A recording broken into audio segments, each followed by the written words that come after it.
Hello everyone, welcome to my channel. In this video, I will discuss Zika virus infection in children and adults. What is Zika virus? Zika virus is a member of Flavivirus genus. Below is the structure of Zika virus. It consists of an envelope protein, membrane protein, capsid protein, and genomic ribonucleic acid. How is Zika virus spread? The first important route is mosquito. Zika virus is primarily spread through bite of the infected Aedes species mosquitoes, and in this the principal vector is Aedes aegypti, but it also spreads by Aedes albopictus. Now, second important transmission is pregnancy or vertical transmission. This Zika virus may spread from an infected pregnant woman to her fetus during the pregnancy or around the time of birth. An important consideration is that Zika infection earlier during pregnancy results in more severe congenital Zika syndrome. Vertical transmission appears to follow viremia with Zika virus. This then transits the uterus to infect the placenta and then the fetus. And the third route is sexual transmission. Zika virus has been found to infect the male reproductive tract. It is secreted in his urine and saliva and is sexually transmitted to the female partner.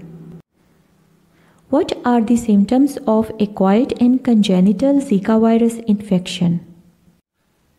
First, the symptoms of acquired Zika virus infection.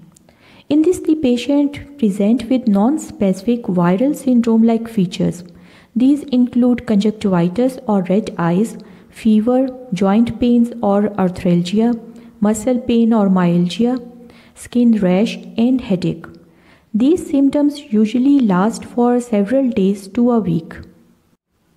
Now, in acquired Zika virus infection, virus may remain in the blood and body fluids for months after the resolution of clinical symptoms. Now, infants and children who acquire Zika virus infection postnatally appears to have a mild course, similar to that which is seen in adults. It is important to remember that these patients are at increased risk of myelitis and Guillain-Barré syndrome. However, hospitalization and deaths from Zika virus infection are rare. Now I will discuss the symptoms of congenital Zika syndrome.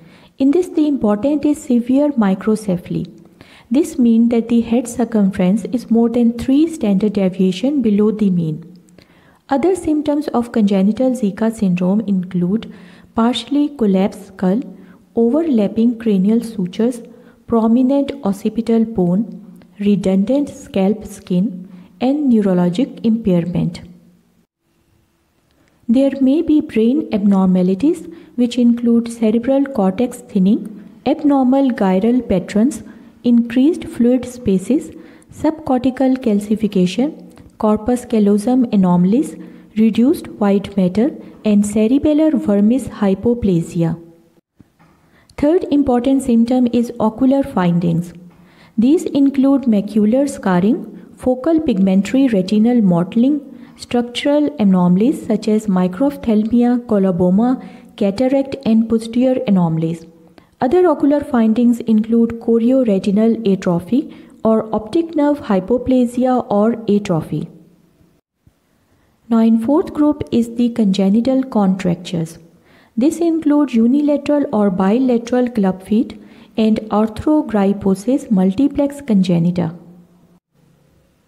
Neurologic impairment include pronounced early hypertonia, spasticity with extrapyramidal symptoms, motor disabilities, cognitive disabilities, hypotonia, irritability or excessive crying, tremors, swallowing dysfunction, vision impairment, hearing impairment, and epilepsy. Now, how to diagnose congenital Zika infection? Definitive diagnosis of Zika virus infection is confirmed by the presence of Zika virus RNA via real-time reverse transcription polymerase chain reaction in the samples of serum, urine or cerebrospinal fluid which are collected within the first 2 days of life. Now, serum Zika virus immunoglobulin M antibodies detected by enzyme-linked immunosorbent assay may be positive or negative during this time. If IgM is positive, then plaque reduction neutralization test is used to confirm the specificity of the IgM antibodies against the Zika virus and to exclude a false positive IgM result. Now, a negative real-time reverse transcription PCR with a positive Zika virus IgM test indicate a probable congenital Zika syndrome. Now, fetuses or infants born to mothers who test positive for Zika virus infection should be studied sonographically or for clinical evidence of congenital Zika syndrome. A comprehensive evaluation including ophthalmologic examination, laboratory test and specialist consultation should be performed prior to the hospital discharge of infant. Now, an important question: is there treatment for Zika virus infection? There are no specific medicines or vaccine for the Zika virus. So treat the symptoms, get plenty of rest and drink fluids to prevent dehydration.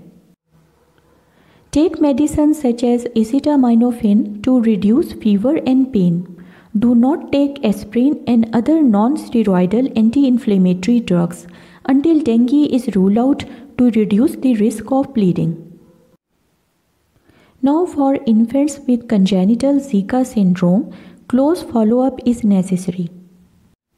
All infants should have close monitoring of growth and development, repeat ophthalmologic examination, and auditory brainstem response testing.